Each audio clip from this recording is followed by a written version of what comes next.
Hey, morning, everybody. It is Sunday morning. I'm gonna probably end up posting this today or tomorrow, Monday. So, want to do a quick review on Module 1 and then get you started on Module 2. Module 1 got a lot of great input from all of you. Learned a lot about each of you, every one of you, so that was great. Learned a little bit about your families and what you like to do, where you work, your educational goals, your health goals. So I'm hoping you all learned a little bit about each other as well, because the first part of this course is about building our community that is this course. So a lot of you obviously had a emphasis you were either hoping to place on health or you already placed in on health. A lot of you had posted some things you were doing with your diet or with your exercise and physical activity routine. So that was great to see. I know I enjoy the outdoors and the ability we have down here in Southern California to be outdoors largely year round, and so hitting the hiking trails, that type of thing. A lot of you had emphasis on your diet and things you were looking to do there. We're going to touch on both of those down the road, as far as we have a module on physical activity and exercise. We have a module on diet. But our next module is about community. And so we can define community as narrow or as broad as we like, right? If we look broadly, right, we can look at the population of the Earth, or we can look at the United States or California if we get a little smaller. Southern California is smaller than that. Or we can go really narrow. You can look at the community within your home, or within maybe your home as you grew up. You can also kind of middle ground there would be the communities you go to when you go to school, to COD, or the community you go to when you go to work. Sorry, just closing. This is low power. So your first part of your assignment for Module 2, you have two parts. The first part is I want you to tell me how your community, the one you either have lived in the past or the one you currently live in, has shaped your health, right? Kind of where you stand right now as far as how healthy you are. So you can take this as narrow or as broad as you want. I'm going to give you a few examples. If I look at my community growing up, as far as in a narrow sense, I grew up in Oregon, but my family put an emphasis on health in a couple ways.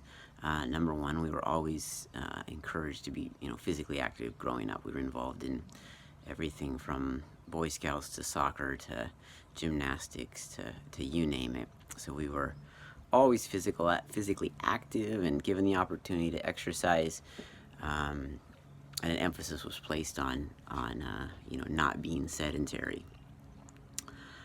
And the other way was in terms of diet. It's not like we really back then discussed micronutrients, macronutrients. My parents, made sure we ate fairly healthy, didn't have fast food very often, rarely had anything processed. Most of our meals were prepared by my mom, and largely from scratch. So that impacted my health back then, and both those things impact my health today.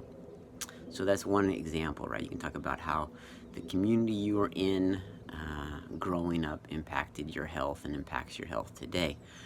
Then we can look kind of currently, right? Maybe some of you will choose to look, hey, what's my community currently? And we go a little larger than that, as far as what's your community at COD? What's your community at where you work? So I'm going to give you examples.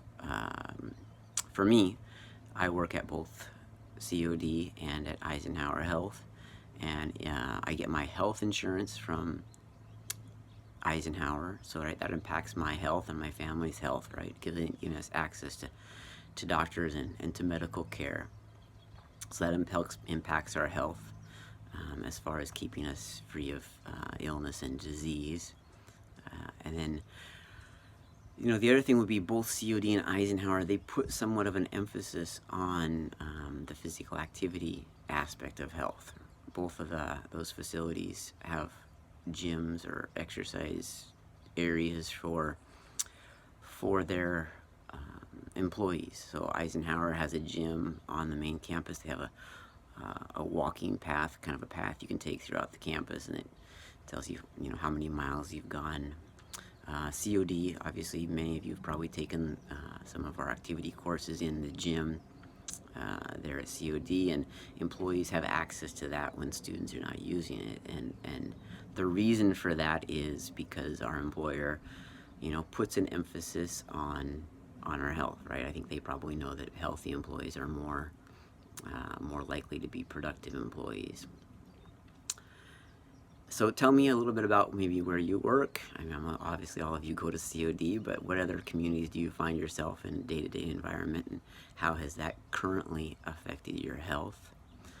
I think, oh yeah, and then you can go broader than that, right? If you don't feel like tell me about your family or telling us all about where you work or where you go to school, look at your community in a broader sense. Maybe let's look at community at the Coachella Valley, right?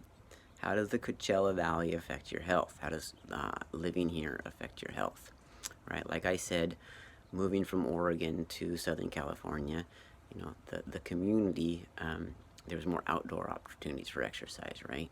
So there's more hiking trails, there's more, probably more parks, or at least more access to parks. Times when we can get to parks easier because of the weather.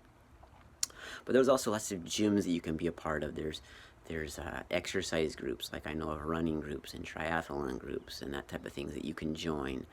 There's a Palm Desert Aquatic Center, like right near COD, right, where people can go swim.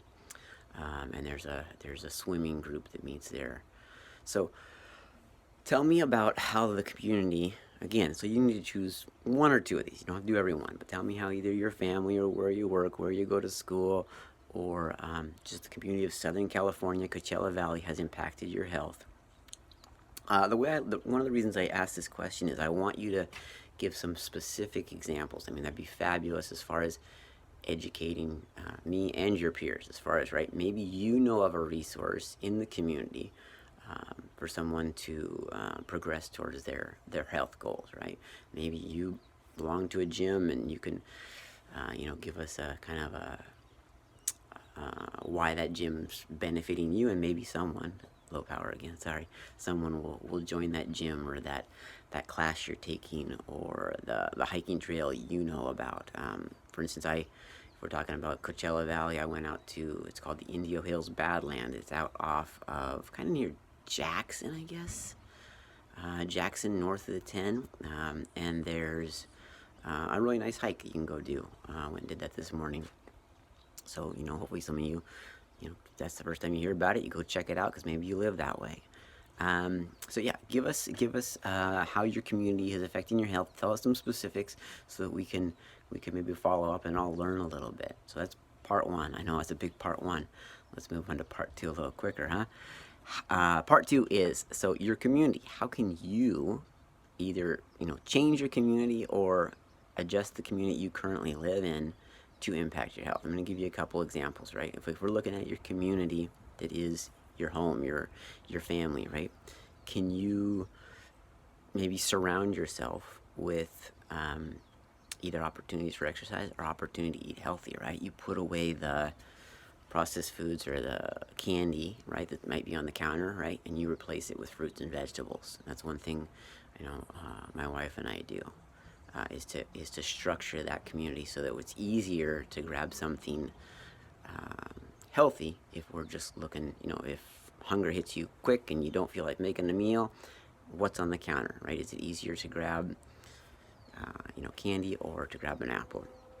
So that's one way we've adjusted our kind of micro community. If we look bigger than that, you don't have to adjust the community. Maybe you're changing the community. Again, I moved out of Oregon to Southern California because I wanted to have a community where I had easier access to the outdoors. I'm outdoors right now just because I like being here, so that's kind of what you see.